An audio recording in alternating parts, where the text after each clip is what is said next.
our story for today, it's a fairy tale. It's not real. A fairy tale means it's not real. What's the title of this story? The Cobbler and the Elves. What's the meaning of Cobbler and what's the meaning of elves? This is a question. I want to know who will answer these two questions after we finish listening to the story. If you can manage to tell me. Teacher, what is the question? I will write it here over the board. You will see it now. The question again, I will tell you. What's the meaning of Cobbler and what's the meaning of elves? This is the question. I will know the answers after we finish. After we finish listening to the story, if you know the answer, you will take stars also as well. But let's write the question here before we are going to forget. It's important to write everything.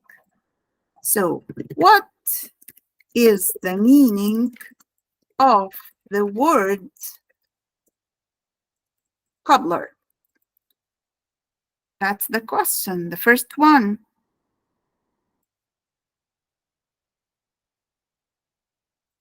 And what is the meaning of the word elves? So these are the two questions. I will share the board with you here.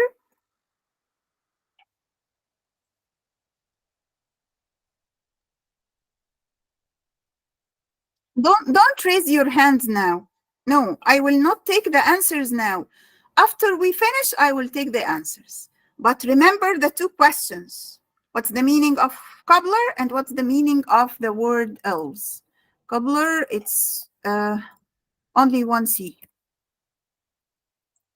Let's go back to our story. Listen again. Listen and watch. It's so interesting, by the way.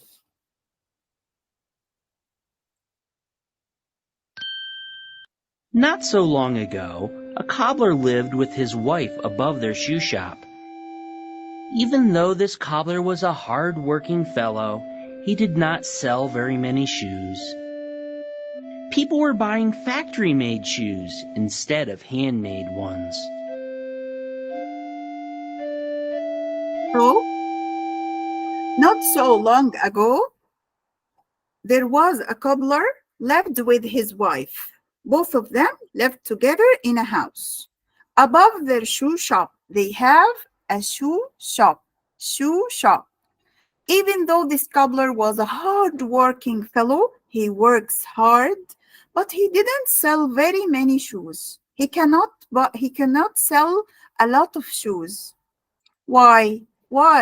Because people were buying factory-made shoes instead of handmade shoes. So people didn't buy the shoes that he made.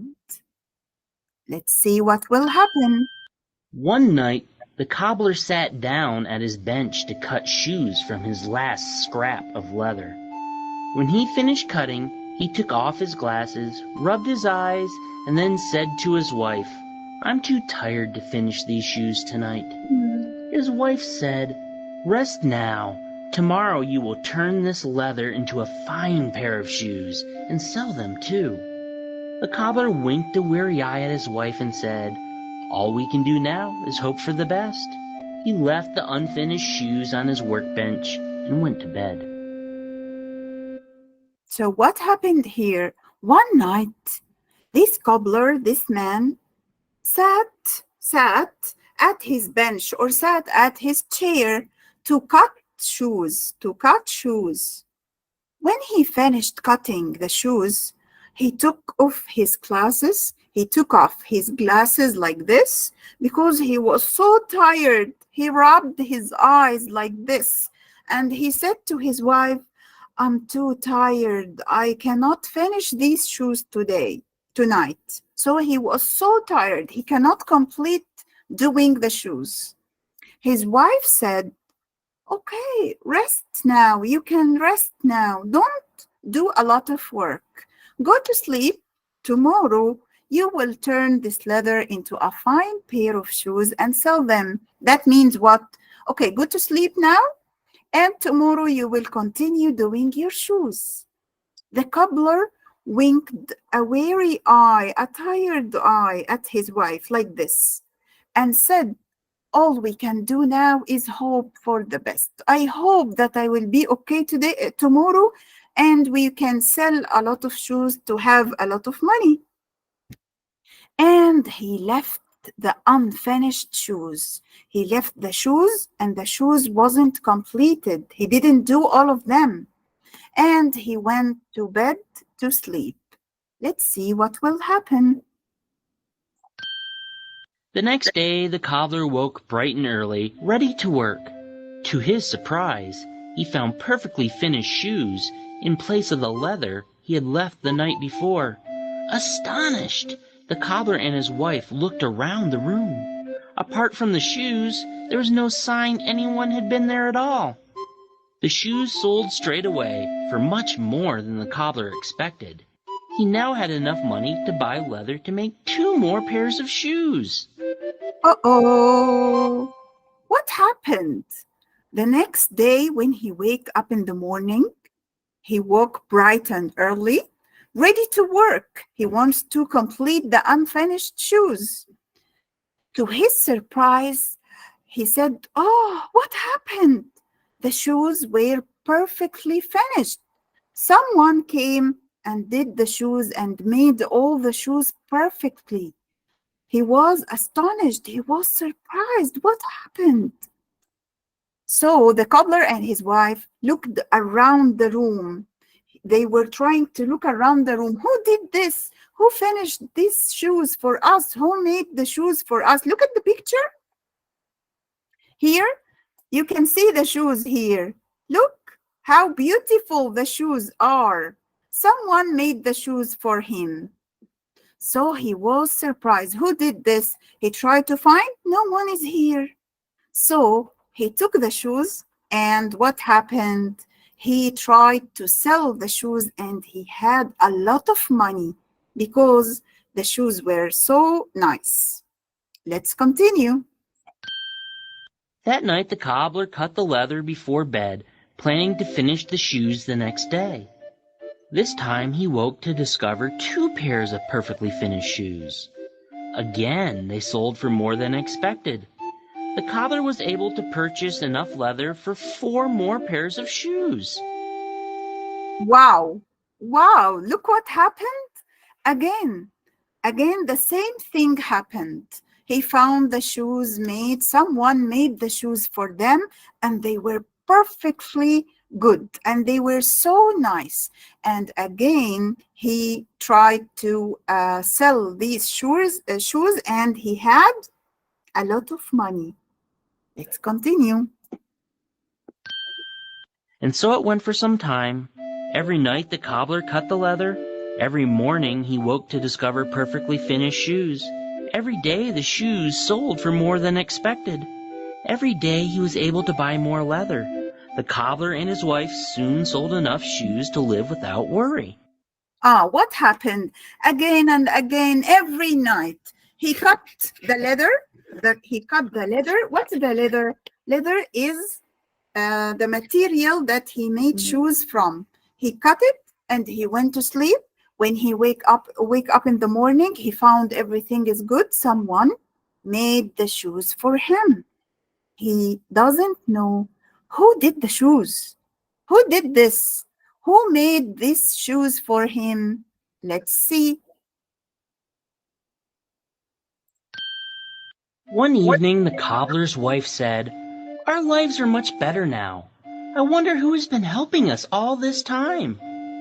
The cobbler winked a cheery eye at his wife and said, "I don't know about you, but I'm not the slightest bit sleepy. Let's wait up and see what happens." So they decided to wait. They didn't go to sleep. They wait because they want to know who made the shoes. Let's see what will happen. The cobbler and his wife crept down the stairs, blew out their candle, and waited. At midnight, 2 tiny elves, dressed only in rags, came in through a crack in the window. The elves went straight to work, stitching and wrapping and tapping, zip-zoom fast. What happened here? Look at these 2 tiny creatures. They are too small. What did they do? They were making the shoes for the cobbler and his wife.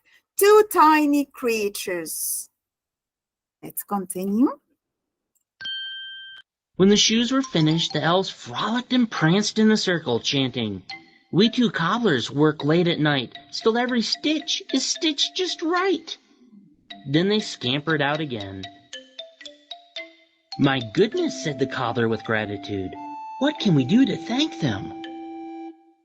So this is the small tiny creature, one of the elves, and this is the second one of the elves. Both of them were helping the cobbler and his wife. So the cobbler said, "What can we do to thank them? We have to thank them. We have to give them something, a present, a gift, or something, because they were helping us." Let's see what will happen. The next day, the cobbler's wife made the elves clothes from brightly colored cloth with neat little stitches and pretty buttons. The cobbler made them smart shoes with long pointed toes. What happened here? The next day, the cobbler's wife made the elves clothes. She made a gift for them, a clothes from brightly colored cloth with neat little stitches and pretty buttons. This is a button here. Look here in the picture. And she was doing the gift for them. Okay. That night, the cobbler and his wife laid out the gifts, then waited as before to see what would happen. The elves arrived at midnight. At first, they were astonished to find the clothes and shoes instead of leather, but soon laughed with joy. They put on the gifts, then frolicked and pranced in a circle, chanting, "We were cobblers, yes, it's true, but now our cobbling days are through." Then they scampered out through the window. What happened? The next day, the elves, both of them, they came and they saw the clothes, the new dresses and the new things that the cobbler's wife made for them. And they also saw the shoes, because the cobbler made them a shoe as a gift. And they tried to dance, prance. They are dancing here. Look at the picture. They are dancing because they are so happy. They were so happy because they found the gifts. And they tried to sing a song. Chant, here chanting means singing. What did they say? "We were cobblers, yes, it's true, but now our cobbling days are through." It's like a short song. Let's continue. The cobbler and his wife never saw the elves again, but thanks to their help, lived a long, happy life free of worry.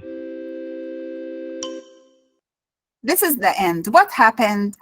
The elves went and they didn't return back. The cobbler and his wife never saw the elves again, but thanks to their help, lived a long, happy life free of worry, because they had now a lot of shoes and a lot of nice shoes that the elves made for them. Okay, now let's go back to our questions. We have 2 questions. Who can answer the questions? Okay, we have here Muhab, Muaz. Who's else raising his hand? Yahya. Okay, Omar Imad.